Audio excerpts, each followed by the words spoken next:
এক আল্লাহর বান্দা নিয়ত কইরা বিয়া করলো, মাইয়া পাইছে ভালো বাবার সন্তান। ঘরে আসার পর 1 বছর 2 বছর 2টা কন্যার মালিক হয়ে গেল। আবার কন্যা, আবার কন্যা, এভাবে কন্যা।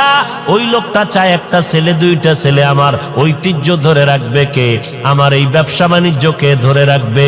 মনে মনে চায় আমার ছেলে দরকার অনেক, কিন্তু একটা ছেলেও নাই। আল্লাহর মর্জি, আল্লাহ কন্যা দেয় 1 2 3 4। এভাবে হতে হতে 6টা কন্যা সন্তানের বাবা হয়ে গেল এই বান্দা। এবার মাথা পুরা গরম। গরম হতে হতে এক পর্যায়ে গরম হইয়া কয়, ও আমার স্ত্রী, 7ম যদি সন্তান হয়, ছেলে যদি না হয়, গাত্তি রেডি কর, বাবার বাড়ি তালাক দিয়া বাড়ি ফিরাইয়া দিব। আর তোরে নিয়ে ঘর করব না। কন্যা সন্তান আমি চাই না, আমি চাই ছেলে। কন্যা দরকার নাই। আল্লাহর বান্দি স্বামীর সাথে কখনো তর্কে জড়ায় না, কারণ স্বামীর পদতলে স্ত্রীর জন্য আল্লাহর রহমত বর্ষিত। ও স্বামী, মদিনার নবী বলেন, আল্লাহ যদি আল্লাহ ব্যতীত অন্য কাউকে সেজদা করার আদেশ দিতেন, নারীদেরকে বলতো পুরুষের কদমের মধ্যে সেজদা করো। এরে নবীর উম্মতের দল, আল্লাহ ছাড়া আর কাউকে সেজদা করা যেহেতু জায়েজ নাই, এই জন্য কোন নারী স্বামীর কদমে সেজদা করতেও পারবে না। আল্লাহর বান্দা আল্লাহর কাছে বারবার ছেলে চায়, স্ত্রীর সাথে রাগ করে।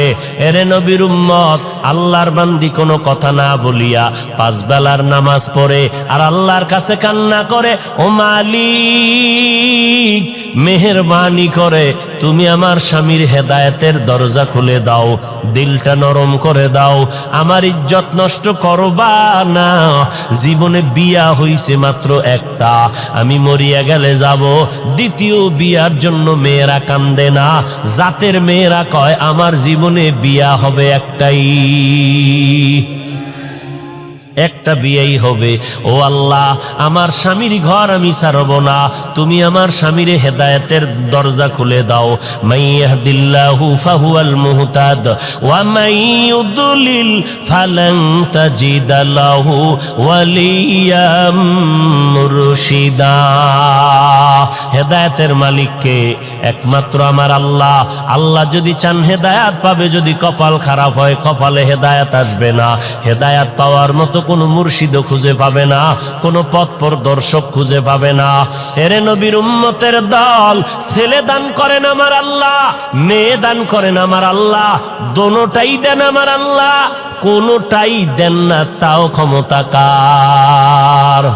লিল্লাহি মুলকুস সামাওয়াতি ওয়াল আরদ ইয়াহাবু লিমান ইয়াশাউ ইনাসা ওয়া ইয়াহাবু লিমান ইয়াশাউ যুকুর আও ইউযাওয়িজুহুম যুকরানা ওয়া ইনাসা ওয়া ইয়াজআলু মান ইয়াশাউ আকিমা ইন্নাহু আলিমুন কাদির।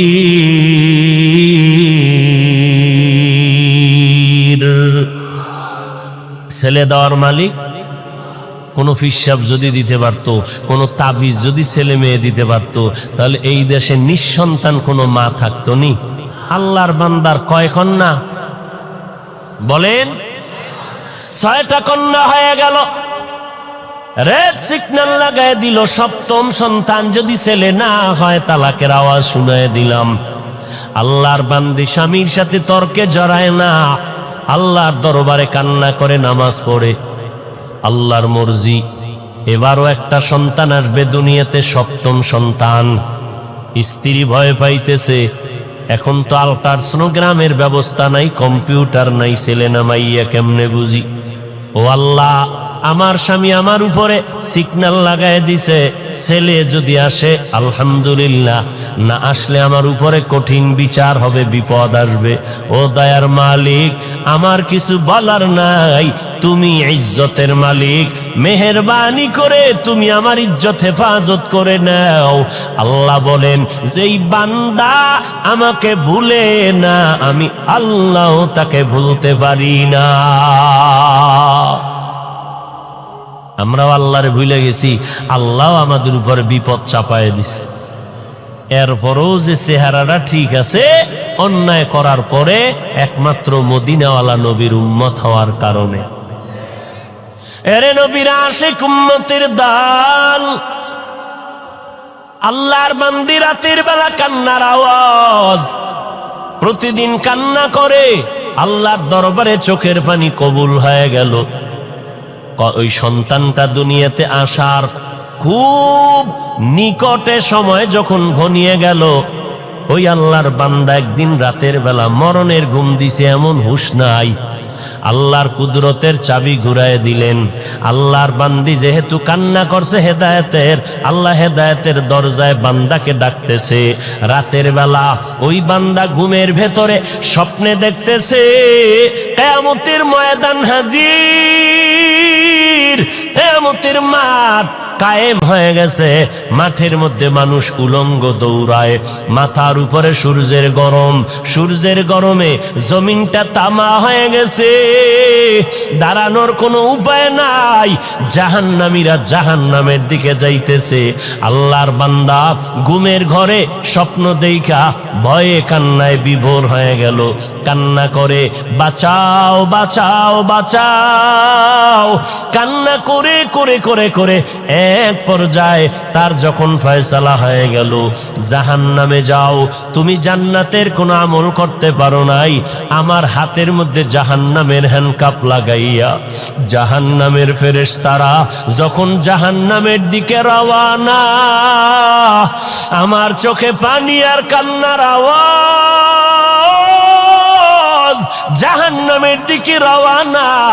যখন আমাকে হ্যান্ডকাপ লাগাইয়া জাহান্নামের ফেরেশতারা জাহান্নামের প্রথম দরওয়াজায় দাঁড়ায় গেল, ভেতরে আগুনের মধ্যে ফেলবে। আমি জান্নাত জাহান্নামের প্রথম দরজা খোলার পরে দেখি আমার জীবনের প্রথম কন্যা জাহান্নামের দরজায় দাঁড়াইয়া হাত এভাবে দিয়ে কয়, ফেরেশতারা খবরদার আমার বাবারে জাহান্নামে নিতে দিব না, কারণ আমার বাবা আমাদের লালন পালন করতে কষ্ট কম করে নাই, আমার বাবারে জাহান্নামে নিবি না, আমাকে জাহান্নামে দাও, বাবারে জাহান্নামে নিতে দিব না। আল্লাহর বান্দা বলে, মেয়েটার কান্নার কারণে ফেরেশতারা দ্বিতীয় জাহান্নামের দরজায় চলে গেল। জাহান্নামের দ্বিতীয় দরজায় যাওয়ার পর ওখানের দরজা যখন খোলা হলো, ওখানেও তাকাইয়া দেখি আগুন, আমাকে জাহান্নামের আগুনে ফেলবে। হঠাৎ করে নজর করে দেখলাম আমার দ্বিতীয় কন্যা সন্তানটা জাহান্নামের দ্বিতীয় দরজায় দাঁড়াইয়া হাউমাউ করে কান্না করে আর বলে, খবরদার আমার বাবারে জাহান্নামে নিতে দিব না, আমাকে জাহান্নামে নিয়ে যাও। আল্লাহর বান্দা বলে, ওখানেও দিতে পারলো না। তৃতীয় দরজায় যখন গেল, ওখানে গিয়েও দেখি আমার 3 নাম্বার কন্যাটা কান্না করে, বাবারে জাহান্নামে ঢুকতে দিব না, কারণ আমার বাবা কত কষ্ট করেছেন আমাদের জন্য, কত রাত্র ঘুমাইতে পারেন নাই, খানা খাইতে পারেন নাই, কত ঈদের দিন গেছে ভালো পোশাক দিতে পারেন নাই, এরপর আমার বাবা কষ্ট করি আমাদেরকে হাসি ফুটাইতেন, আমার বাবারে কষ্ট দেওয়া সম্ভব না, আমাকে জাহান্নামে দাও, আমার বাবারে দিতে দিব না। আল্লাহর বান্দা বলে, এরপরে চতুর্থ দরজায় গেল, ওখানেও দেখি আমার চতুর্থ মেয়েটা দাঁড়ানো, ওখান থেকে ফিরাইয়া পঞ্চম দরওয়াজায় গেল, ওখানেও দেখি আমার পঞ্চম সন্তান দাঁড়ানো। ষষ্ঠ দরওয়াজায় যখন নেওয়া হয়, ওখানে দেখি আমার ষষ্ঠ মেয়েটা দাঁড়ানো, মেয়েটা কান্না করে, আমার বাবারে জাহান্নামে নিতে দিব না, আমিও কাঁদতেছি, আমার কন্যা কাঁদতেছে, এই খবরগুলো হইতেছে আমার ঘুমের ভেতরে, কান্নার ভেতরে চোখের কোঠায় পানি, এমন অবস্থায় আমার ঘুম ভেঙ্গে গেল। আমি দেখতেছি সজাগ হইয়া অন্ধকার ঘর, আমার গাল বেয়ে বেয়ে চোখের পানিগুলো পড়তেছে। এবার আমি ডানে বামে তালাশ করলাম আমার বিবি, আমার বিবিরে আমি বিছানায় দেখতেছি না, আমার কান্না বন্ধ নাই, আমার শরীরটা কাঁপতেছে, ভয় কি দেখেছি দুনিয়ার গরম সহ্য করতে পারি না, জাহান্নামের আগুন কেমনে সহ্য করব? আর আমার কান্না বন্ধ হয় না। আমি কাঁপতে কাঁপতে আমার বিবিরে তালাশ করতেছি, আমার বিবিরে পাইলাম না, বিছানায় কই গেল দেখি না। নজর করে গভীর রাত, অন্ধকার ঘর খুঁজে খুঁজে দেখলাম ঘরের একটা পার্শ্বে ভেতরে নির্বিল জায়গা, নির্জন। ওই জায়গার ভিতর আমি হাইটা গিয়ে দেখি গুনগুন কান্নার আওয়াজ আসতেছে। কে এখানে কাঁদে? কান লাগায় দেখি আমার বিবির কান্নার আওয়াজ। আমি কান লাগায় দেখি আমার বিবি চোখের পানি ছেড়ে মোনাজাত দিয়া কান্না করে, আল্লাহ তুমি আমার স্বামীরে হেদায়াত দাও, তুমি ইজ্জতের উপরে আমার যেন কোনো আক্রমণ না আসে। আল্লাহর বান্দা বলে, বিবির কান্না দেখার পর আমি সহ্য করতে পারি না, বিবির হাত ধরে বলি, আর কাঁদিও না রে বিবি, আর কান্না করিও না, আমি তোমাকে বহু কষ্ট দিয়েছি রে বিবি, মাফ করে দাও। আমি বুঝতে পারি নাই। আল্লাহর কাছে দোয়া করি আমার আর একটাও যেন কন্যা হয়, কারণ আমার 7টা কন্যা যদি হয় 7টা জাহান্নামের দরজা থেকে আমি বেঁচে যাব। ও বিবি, আমাকে মাফ করে দাও, আমি আর তোমারে কোনো খারাপ কথা বলবো না।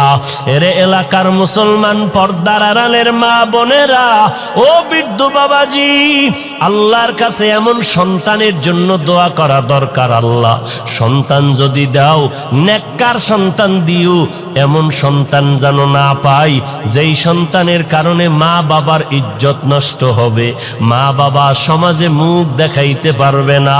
ও আল্লাহ, তুমি কন্যা দাও আলহামদুলিল্লাহ, তুমি ছেলে দিলো আলহামদুলিল্লাহ, তবে আদর্শওয়ালা নেক আমলওয়ালা ভালো সন্তান তুমি দিও। যেই সন্তান কন্ট্রোলে আসবে না ওই সন্তান আমরা চাই না। উস্তুনে হান্নানা আজ হজরে রসুল নালামি জাদ হামচু আরবাব উকুল।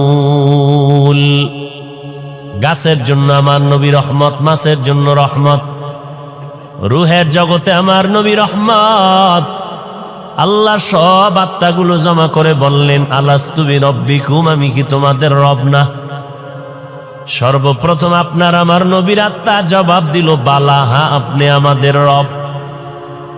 আমার নবীর জবাবের পর সব মুমিনের আত্মা জবাব দিল, আপনি আমাদের রব। বেঈমানের আত্মাগুলো জবাব দিল, আপনি আমাদের রব। দুনিয়ার জমিনে আমার নবী রহমত। আজ আমরা নবীর উম্মত হইয়া কত ধন্য। অন্য নবীর উম্মতের হায়াত অনেক বেশি, অনেক সওয়াব কামাই করেছেন। আল্লাহ বলেন, ও নবী, আপনার উম্মতের হায়াত কম, তবে এই কম হায়াতে আমি আল্লাহ বরকত দিব অনেক বেশি। আপনার উম্মতেরা 5 বেলার নামাজ পড়বে, আপনার কারণে আমি 50 ওয়াক্ত নামাজের সওয়াব দান করব। আরো আস্তে করে বলেন, আপনার উম্মতেরা জমিনের যে কোনো জায়গায় সেজদা করবে, আমি কবুল করে নিব। আপনার উম্মতেরা যে কোনো দ্বীনি মজলিসে বসবে, আমি আল্লাহ সাথে সাথে সবার গুনাহগুলো মাফ করে দিব। আতিনা ফি দারে দুনিয়া না হাসান, আতিনা ফি দারে উকবানা হাসান, ইয়া গিয়াসাল মুস্তাগীসিন ইহদিনা লিফতিখারা বিল উলুমি ওয়াল গিনা। আমার নবীর জন্য পিপিলিকা কাঁদতেছে। ও দয়ার মালিক, একটু বাইতুল্লাহ দেখায় দাও, মদিনার রওজাটারে দেখায় দাও। আল্লাহ বলে, মক্কার কবুতর জলদি করে যাও, অমুক এলাকার গর্তের থেকে পিপিলিকা আমার ঘর দেখবে, বাইতুল্লাহ যাও। পায়ের সাথে বাজাইয়া বাইতুল্লাহ দেখায় ঘুরাইয়া মদিনার উপর দিয়া তারে আবার জায়গায় পৌঁছাইয়া দাও। গর্তের সাপ আমার নবীর মোলাকাতের জন্য দীর্ঘদিন অপেক্ষমান, জঙ্গলের প্রাণী আমার নবীর জন্য পাগল। সাহাবায়ে কেরাম বলেন, আমরা রাস্তা দিয়ে হাঁটতেছি, আমাদের নবীর পেছনে বারবার ডানে বামের থেকে বারবার সালামের আওয়াজ পাইতেছি, কিন্তু মানুষ দেখি না। রহমতের নবী বারবার কেন সালামের আওয়াজ পাইতেছি? নবী বলেন, জানো না রে সাহাবা, আমি মুহাম্মদের আগমনের খবর পাইয়া জঙ্গলের প্রাণীরা সব আমি মুহাম্মদের সালাম জানাইতেছি। জঙ্গলের প্রাণীরা নবীরে চিনল, গর্তের পিপিলিকা সাপ চিনল। কপাল পোড়া মুসলমান, আজ আমরা সেই নবীরে চিনলাম না। যদি নবীরে চিনতিরে যুবক, বেঈমানের পা চাটা গোলাম হইয়া মাথার চুল কাটিয়া ইন্দুর আর বান্দরের মতো হইতি না। तो को जाओ सुन्नते अहमद को जा बा मोहम्मद के बुअद निस्बत तोरा मन अहब्बा सुन्नती कौले रसूल मजदाए काना मई हम कुन कबूल वमा अरसलनाका इल्ला रहमतल लिल आलमीन।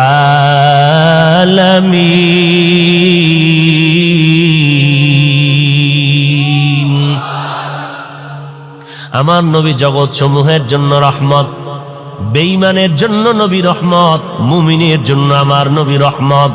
পুরুষের জন্য যেমন রহমত, নারীদের জন্য আমার নবী রহমত। আমার নবীকে আল্লাহ বলেন, অন্য নবীর উম্মতেরা মারাত্মক অন্যায় করে করে সীমাটা লঙ্ঘন হলে আমি চেহারাটা পাল্টায় দিতাম, আপনার উম্মতের চেহারাটা পাল্টাবো না, কারণ এরা আমি আল্লাহর মোহাব্বতের নবীর উম্মত, কারণ আমি আপনারে অনেক ভালোবাসি। বলে কেমন? ঈসা নবী আমার আশেক, মুসা নবী আমি আল্লাহর আশেক, ইব্রাহিম নবী আমার আশেক, ইসমাইল নবী আমার আশেক, কিন্তু আমি আল্লাহ হলাম আপনি মুহাম্মদের আশিক। আমার আল্লাহ আমার নবীর আশেক। আমার নবী রাস্তা দিয়ে হাঁটেন, মেঘের খণ্ড ছায়া দেয়, সূর্যের গরম যেন নবীর শরীরে কষ্ট না দেয়। আমার নবীর ঘাম থেকে আম্মা জান আয়েশা বলেন মিশকের ঘ্রাণ পাওয়া যায়। আমরা নবীর ঘামগুলো বোতলের মধ্যে ভরে ভরে রেখে দিতাম, বড় বড় অনুষ্ঠানে আমরা নবীর সে ঘাম আতর হিসাবে ব্যবহার করতাম। মায়ার নবী যেখানে কদম দিতেন ওই জায়গা থেকে দীর্ঘদিন মিশকের ঘ্রাণ পাওয়া যাইত। মায়ার নবী আমার চেহারার মধ্যে এত বরকত আল্লাহ দান করেছেন, মায়ার নবীর চেহারা মোবারকের দিকে একটা নজর দিলে পেটের ক্ষুধা নিবারণ হয়ে যায়। নবী বলেন, আমি এমন একটা সময় মক্কা নগরীর মধ্যে আবির্ভূত হলাম, যেই সময় মক্কার মানুষের চরিত্র নাই, পৃথিবীর নিকৃষ্ট খারাপ, এদের জবান বড় খারাপ, এদের আখলাক আদর্শ বড় খারাপ। বাইতুল্লাহর মধ্যে 360টা মূর্তি লাগানো, নারী পুরুষ উলঙ্গ হইয়া চতুর্পার্শ্বে তাওয়াফ করে এবং যৌবনের আদান প্রদান করে, যখন তখন পশুর মতো যৌবনের চাহিদা পূরণ করে, নারীদেরকে তুচ্ছ মনে করে, সমাজ থেকে তারা তাড়ায় দেয়। বিধবা নারীর কোনো মূল্য নাই। কন্যা সন্তান যদি জন্ম নেয়, সাথে সাথে বাবা লজ্জায় মাথা গুটাইয়া নেয়, সমাজে মাথা উঁচু করে না। আবার কোনো বাবা লজ্জায় পড়িয়া বাধ্য হইয়া কন্যা সন্তানগুলো জ্যান্ত মাটির মধ্যে দাফন করে দিত। আমি নবী রহমতের বাতাস নিয়ে যখন মক্কা নগরীতে আগমন করলাম, আসা মাত্র পরিবর্তন মক্কার জমিনে শুরু হয়ে গেল। মা আমেনা বলেন, মুহাম্মদ যেদিন আমার গর্ভ থেকে জমিনের মধ্যে পদার্পণ করলো, আমি একটা বড় নূরের আলো দেখতে পেলাম। ওই আলোটায় শুধু আমার ঘর আলোকিত হয় নাই, বসরা এলাকা, বিশাল বড় রাজার রাজপ্রাসাদের এলাকা, বহুদূর ওই আলো দিয়ে দেখলাম বসরা পর্যন্ত রাজপ্রাসাদগুলো সে আলোতে দেখা যায়। আর আমার নবী বলেন, আমি যেদিন দুনিয়াতে আসছি, আমি এসে সেজদার হালাতে মাওলা পাকের শুকর আদায় করছি। আমি আল্লাহর শুকর আদায় করে সেজদারত অবস্থায় যখন আসলাম, বাইতুল্লাহর ৩৬০টা মূর্তিও সেজদায় পড়ে গেল। আমি নবী যখন দুনিয়াতে আসছি রহমতের বাতাস নিয়ে, ওই পারস্যের মধ্যে প্রজ্বলিত 1000 বছরের আগুনটা ঠাস করে নিভে গেল। আমি মুহাম্মদ মায়ের গর্ভ থেকে এমন এক সময় জমিনের মধ্যে পদার্পণ করেছি, আমি নবী জমিনের মধ্যে আসা মাত্র ওই আগুন পর্যন্ত নিভে গেল। এরে নবীর উম্মতের দল, আমি নবী আসা মাত্র আমার আম্মা জান আমেনা বলতেছেন, আরে মহিলারা বাচ্চা গর্ভে নিলে কত কান্না, কত ব্যথা, কত কষ্ট। আম্মা জান বলে, আমি কোনো কষ্ট পাই নাই। আল্লাহর নবী বলেন, আমি খতনাকৃত অবস্থায় জমিনের মধ্যে পদার্পণ করেছি। ও নবীর উম্মতের দল, আমার নবী রহমত হইয়া আসলেন। মক্কার মানুষগুলো যেমন একে অপরের সুন্দর দেখতে পারে না, চরিত্রের কোনো ভালাই নাই, আমি মুহাম্মদ আমার আদর্শ দিয়া 13 বছরে মক্কা নগরীর মানুষগুলো স্বর্ণের মানুষ বানায় দিলাম। এমন স্বর্ণের মানুষ আল্লাহ তাআলা ওহী নাজিল করে বললেন, ও পয়গম্বর, অমুক অমুক অমুক সাহাবার আল্লাহ দুনিয়াতে থাকা অবস্থায় জান্নাতের সার্টিফিকেট দিয়ে দিলাম। আপনারা পাইছেন নি জান্নাতের সার্টিফিকেট? বুঝা শুনে বলেন তো, ঘুমের ঘরেও পান নাই? কথা বলেন না কেন ভাই? পান নাই? আর টুকটাক যে আমল টামল করেন, ফাঁকে ফোঁকে নামাজ পড়েন, টুপি পরেন, বিড়ি টানেন, এই যে নামাজ টামাজ যাই করেন, কবুল টবুল হইছে এইরকম কোন সংবাদ ঘুমের ভিতরে আসছে? কোনো গ্যারান্টি পান নাই। তা আমল কবুল হওয়ার গ্যারান্টি নাই, এতেই যদি এত মাস্তানি ভাব নিয়ে চলেন, কবুলের খবর পাইলে কি করতেন?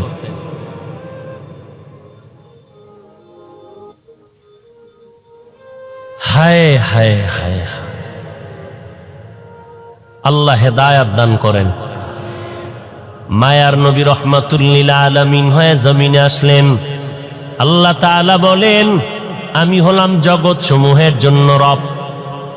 আলহামদুলিল্লাহি রাব্বিল আলামিন, আমি হলাম জগৎ সমূহের জন্য রব।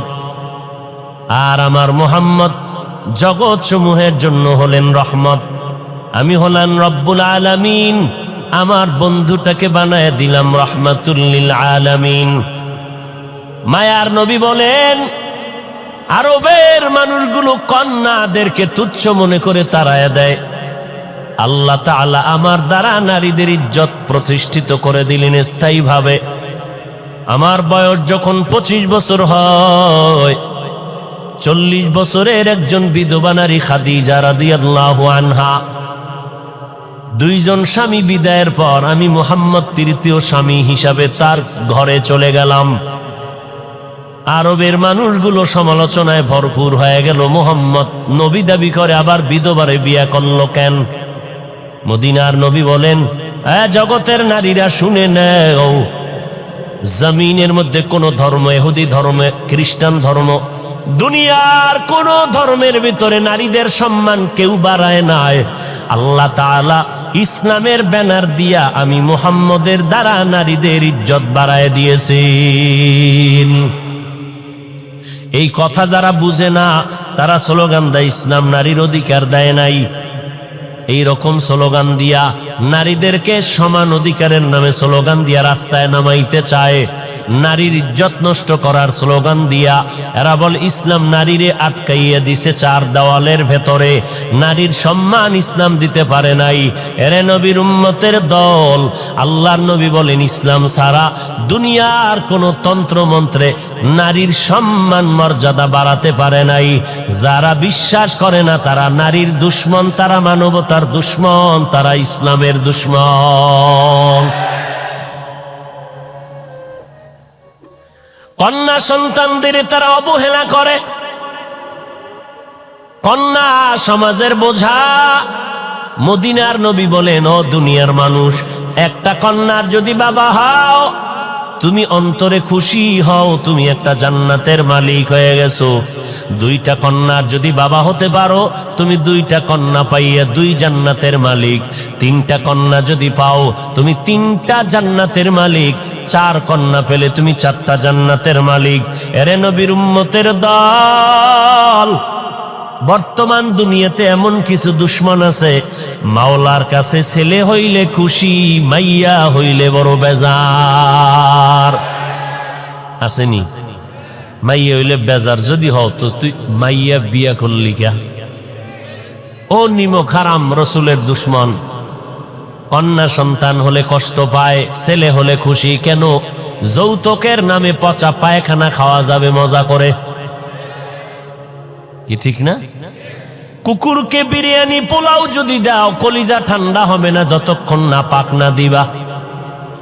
এই সমাজের মানুষের যতই বয়ান দেই না কেন, এরপরও তাদের হারাম খাইতেই হবে, না খাইলে কলিজা ঠান্ডা হবে না।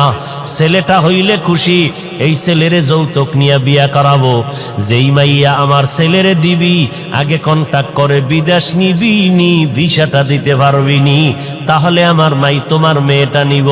তোমার ছেলে ভিসা দিল, ভিসা পাইয়া বউ ফালাইয়া এবার আবার বিদেশ চলে গেল। বলো তোমার বউরে কার কাছে পাহারা দিলে? আমার ছোট ভাই আছে না, আমার ছোট ভাই পাহারা দিবে। ঘরের মধ্যে সমাজের ভেতরে জেনার আড্ডাখানা বানায় দিলারে ভাই, নারীর উপরে জুলুম করলা যৌতুক নিয়া।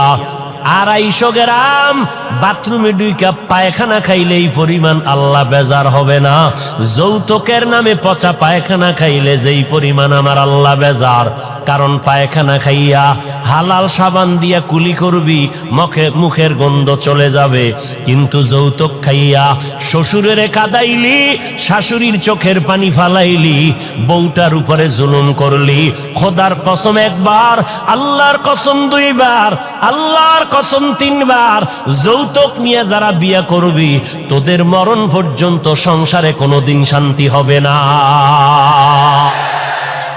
শান্তি দেওয়ার মালিক তোমার আব্বা কে? আল্লাহ শান্তি দিবে আল্লাহর সাথে গাদ্দারি করলে।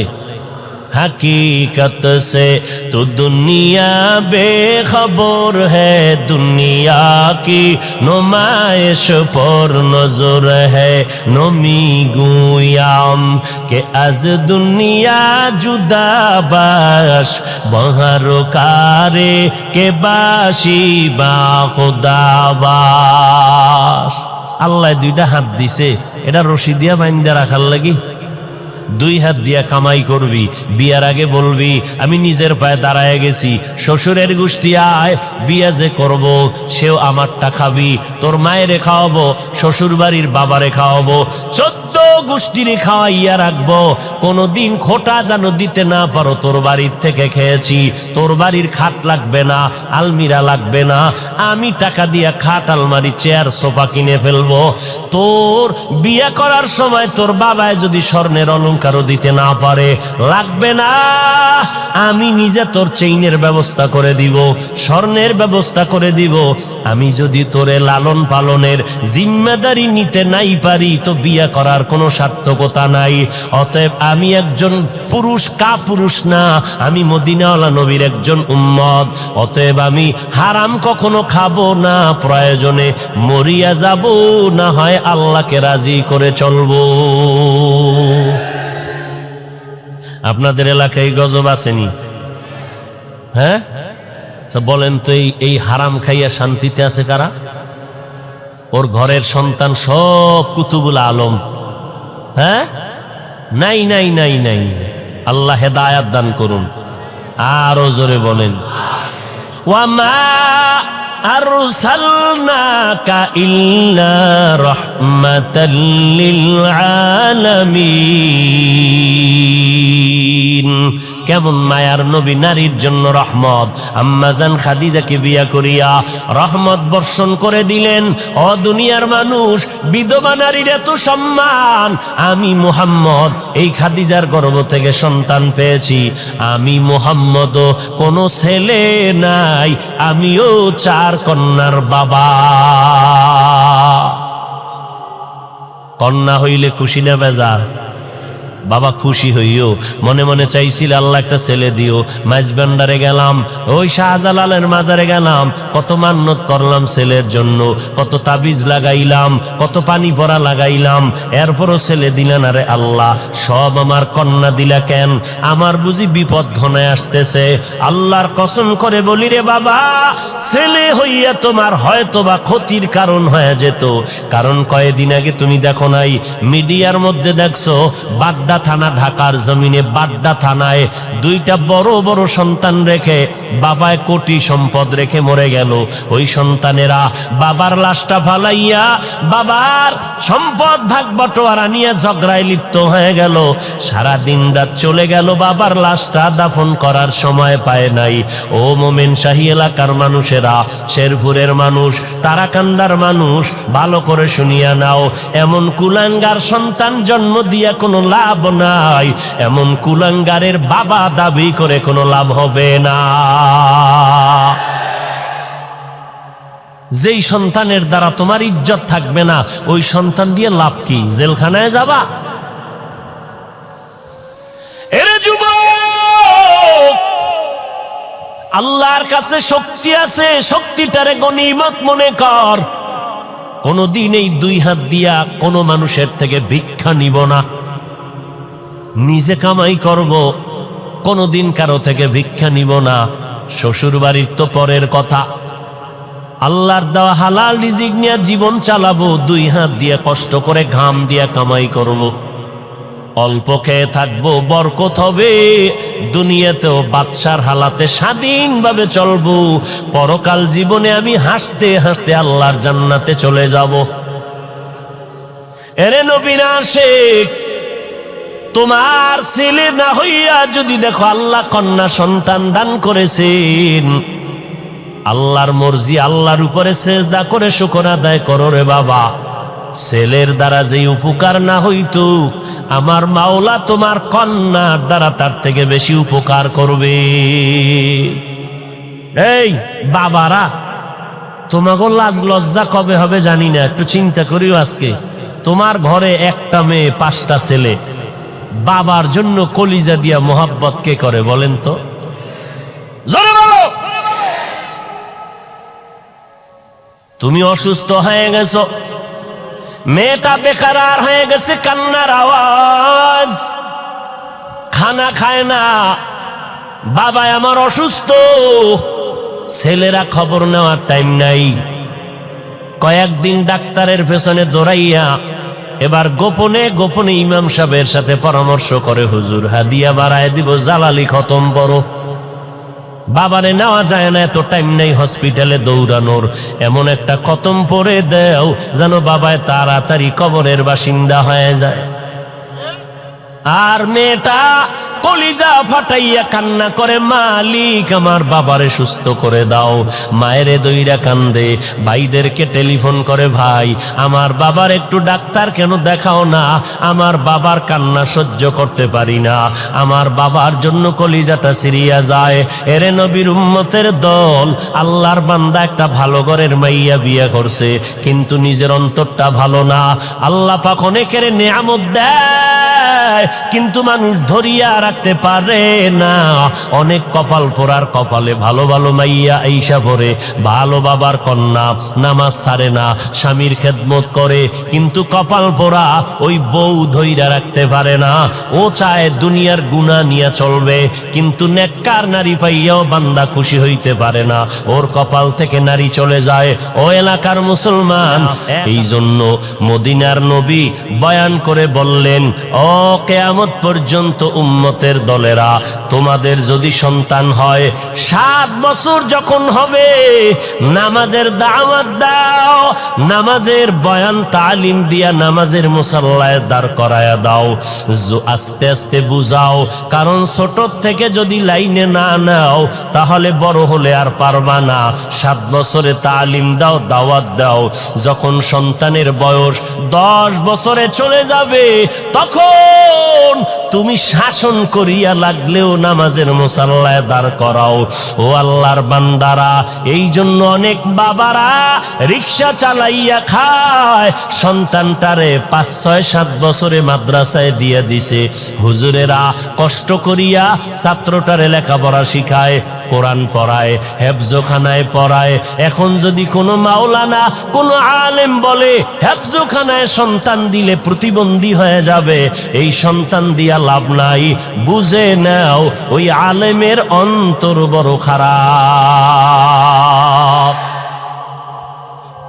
এরে নবীর উম্মতের দল, হেফজখানার সন্তান, আমাদের মাদ্রাসা নুরানি মক্তবের সন্তানেরা ছোটবেলার থেকে আদব শিক্ষার্থী, নুরানি মাদ্রাসায় পড়লাম, পাগড়ি বান্দার অভ্যাস ছোটবেলার থেকে করছি বিদায় এখনো পাগড়ি বান্দি।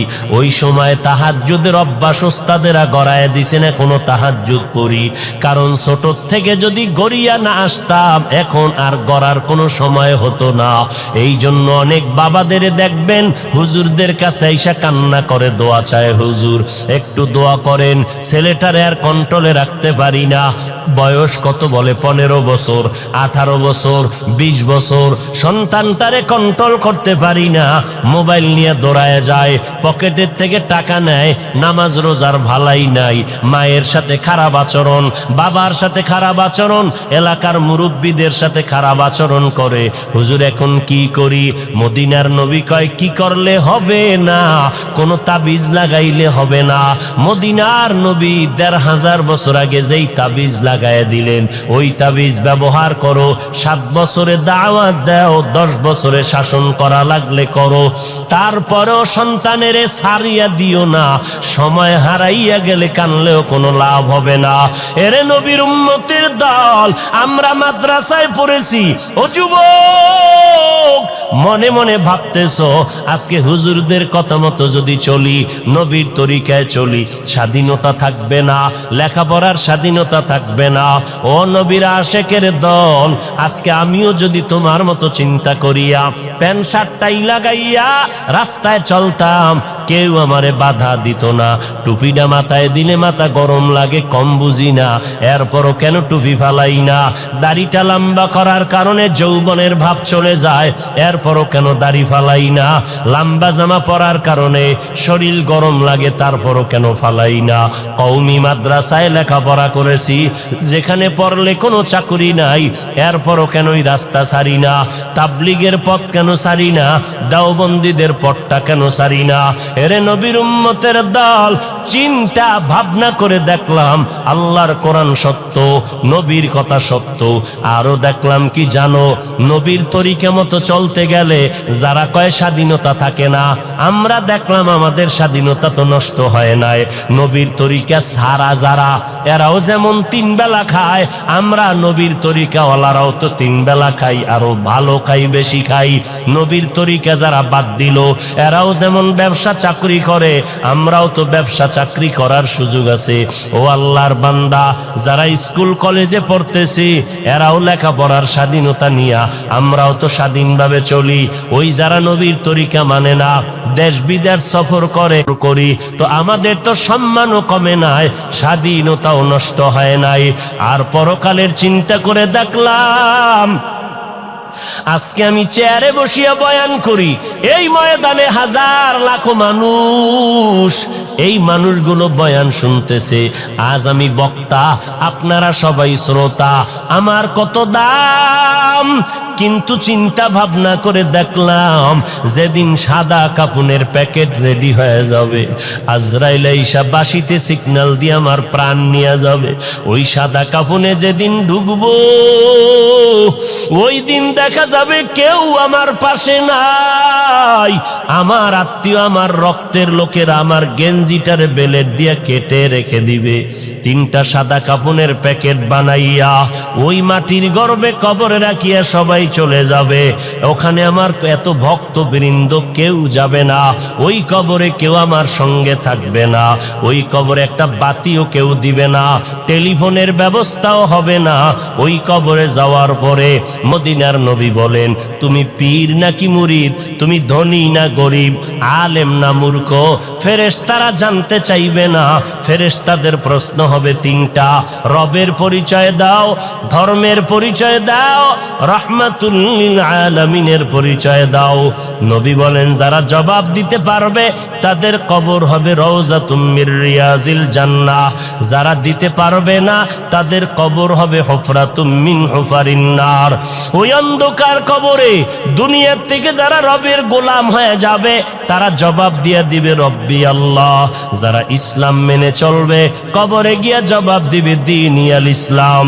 যারা নবীর সুন্নতের আমল করে যাবে, নবীকে দেখা মাত্র চিনে ফেলবে, সাথে সাথে আমার আল্লাহ গাইবি আওয়াজ দিয়া বলবেন, ফেরেশতা 3.5 হাত কবর বড় একটা বালাখানা বানাও, জান্নাতের সাথে রাস্তা খুলে দাও, আমার বান্দা এখন জান্নাতের বিছানার মধ্যে আরামে ঘুমাবে।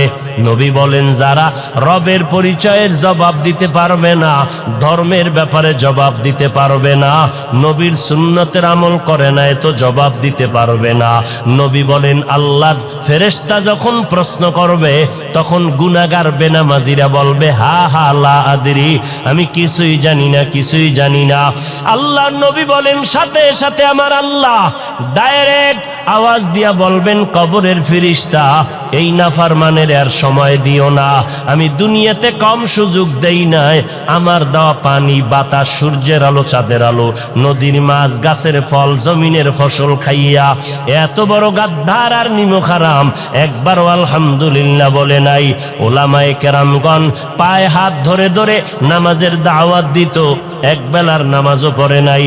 এখন আর দেরি না করে কবরের মধ্যে জাহান্নামের বিছানাটা দিয়া দাও, জাহান্নামের সাথে রাস্তা বানায় দাও।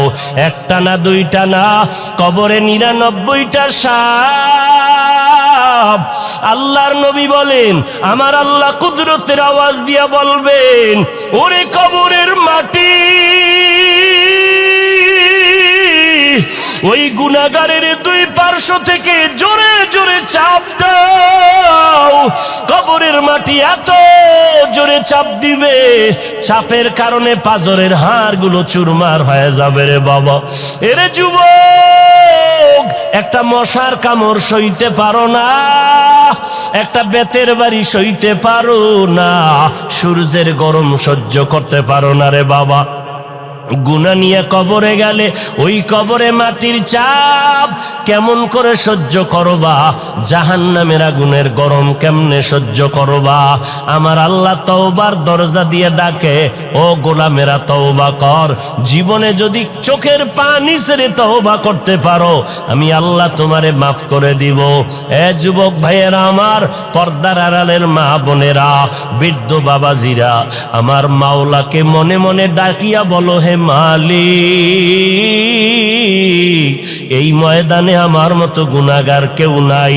গুনার কারণে আমার হাত না পাক, আমার চোখ না পাক, আমার জিহ্বা না পাক, আমার অন্তর না পাক। আমার গুনার খবর আমার মা বাবা, ভাই বোন, পরিবারের কেউ জানে না। জানলে কেউ আমারে সম্মানের নজরে দেখতো না। ও মালিক, আপনি গুনার খবর জানার পর রাগ করিয়া পানিও বন্ধ করেন নাই, বাতাস বন্ধ করেন নাই, খানাও বন্ধ করেন নাই। ও আল্লাহ, আজকে তওবার নিয়ত করেছি, জীবনে কত নামাজ বাদ দিলাম। ও যুবকেরা, তোমার আমার মতো যুবক স্কুল কলেজে পড়ে, র্যাব, আর্মি, পুলিশ, বিডিআর এর চাকরি করে, নামাজ ছাড়ে না, ড্রাইভারি করে, কৃষিকাজ করে, নামাজ ছাড়ে না। বলো তুমি কেন নামাজ পড়তে পারবা না? আল্লাহর কাছে তৌফিক চাও। ও আল্লাহ, আজকে থেকে তওবার নিয়ত করলাম, নামাজ বাদ দিব না, মা বাবার দোয়া নিয়ে চলবো, কষ্ট দিব না, ওলামায়ে কেরামের বিরোধিতা করে গুনাহগার হব না, আহলে হক ওলামাদের পরামর্শ নিয়ে চলবো, দেশ ও জাতির বিরুদ্ধে কোনো ষড়যন্ত্রে লিপ্ত হব না। ও দয়ার মাওলা, তুমি আমার তওবা কবুল করে নাও, তওবার উপরে চলার তৌফিক দান করো। তুমি যদি তৌফিক না দাও, আমি সঠিকভাবে টিকে থাকতে পারবো না, শয়তানের ধোকায় আমি পিছলে পড়ে যাব। ও আল্লাহ, খাঁটি অন্তরে তওবা করতেছি, আর নামাজ ছাড়বো না, দাড়ি কাটবো না, বেপরদায় চলবো না। ও যুবকেরা, আমার মাওলার কাছে তওবার নিয়ত করে ফেলো, দুনিয়াতে চিরদিন থাকা যাবে না। ওই অন্ধকার কবরে আমার নবীর কথা যদি সত্য মনে করো, গুনাহমুক্ত হইয়া কবরে যাও, আর আল্লাহর কাছে তওবার নিয়ত করে ফেলো। রিজিকের মালিক আল্লাহ, ইজ্জতের মালিক আল্লাহ, হায়াতের মালিক আমার আল্লাহ। আর কোনদিন গায়রুল্লাহর গোলামি করব না, আল্লাহর গোলামি, নবীর তরিকায় চলবো। তওবা করার যদি নিয়ত হয়, খাঁটি নিয়তে দুটো হাত আমার আল্লাহকে দেখাইয়া দাও। আয় আল্লাহ, আমাদের হাতগুলো কবুল করে নেন, তওবা কবুল করে নেন, তওবার উপরে মজবুত হইয়া চলার মতো তৌফিক দান করেন। আমিন। আলহামদুলিল্লাহি রাব্বিল আলামিন। والصلاة والسلام على سيد الأنبياء والمرسلين وعلى آله وأصحابه أجمعين يا أرحم الراحمين يا أرحم الراحمين يا أرحم الراحمين رب ارحمهما কামা রব্বায়ানি সগীরা। ও দয়ার মালিক, গুনার বোঝা মাথায় নিয়ে হাত তুললাম। ও দয়ার আল্লাহ, কত মুরব্বী হাজী সাহেব, কত ব্যবসায়ী, চাকরিজীবী, ওলামায়ে কেরাম, যুবক, ছাত্র ভাইরা, পর্দার আড়ালের মা বোনেরা হাত তুলেছেন। ও দয়ার মালিক, মেহেরবানি করে আমাদের জীবনের গুনাহগুলো মাফ করে দেন আল্লাহ। মাহফিল কবুল করে নেন, আয়োজনকারী সহযোগিতাকারীদের কবুল করে নেন। আয় আল্লাহ, আমার এই ময়দানে যারা ব্যবসায়ী, চাকরিজীবী, সবার কামাই রুজিতে বরকত বাড়ায় দেন।